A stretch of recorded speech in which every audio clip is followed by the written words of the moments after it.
Hello guys, অনেকদিন পর আবার ফিরে আসলাম আমরা আপনাদের মাঝে। আজকে আমরা আছি গ্রামে। গ্রামের এই দৃশ্যটা আপনাদেরকে একটু ঘুরে দেখাবো। চলুন আমাদের সঙ্গে আপনারাও। এই দেখুন আমাদের মাঠে ফসল আর ফসল দেখছেন, অনেকগুলো ফসল। ওই যে একজন ওষুধ দিচ্ছে, দেখতে পাচ্ছেন?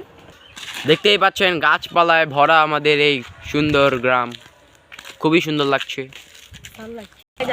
এই দেখুন আমাদের বাগান বা গ্রামের ভাষায় এটাকে ভিটা বলা হয়। এখানে বিভিন্ন ধরনের গাছপালা রয়েছে, ফল রয়েছে। চলুন আপনাদেরকে ভিতর দিয়ে দেখানো যাক। জি চলুন। ধরনের গাছ রয়েছে, যেমন এই যে এই গাছটা দেখছেন, এটা কি গাছ?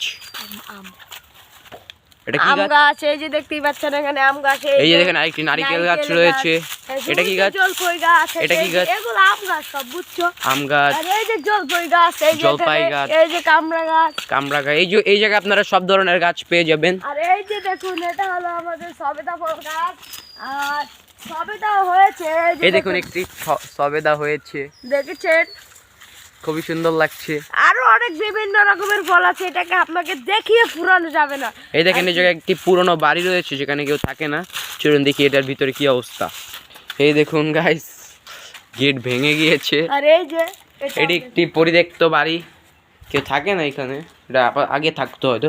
এখানে কি আগে মানুষ থাকতো? জি না, আগেও থাকতো না। এখানে দেখতেই পাচ্ছেন কি রয়েছে। থাক, এগুলো না দেখানোই ভালো। এই দেখেন এখানে বালু ভরা হচ্ছে। আমাদের মাঠ সামনে এই জায়গায় মাঠ তৈরি করা হতে পারে, আর এই জায়গায় আমরা খেলবো। কিছুদিনের মধ্যেই কাজ সম্পূর্ণ হবে। সো গাইস, আজকের ভিডিওটা আমরা এখানেই শেষ করছি। ওই যে এখানে বালু ভরা হচ্ছে। আজকের মতো ভিডিওটি এখানেই শেষ করছি। সবাই ভিডিওটি দেখে একটি লাইক এবং একটি সাবস্ক্রাইব করবেন, যাতে আমরা সামনে এগিয়ে যেতে পারি। ধন্যবাদ।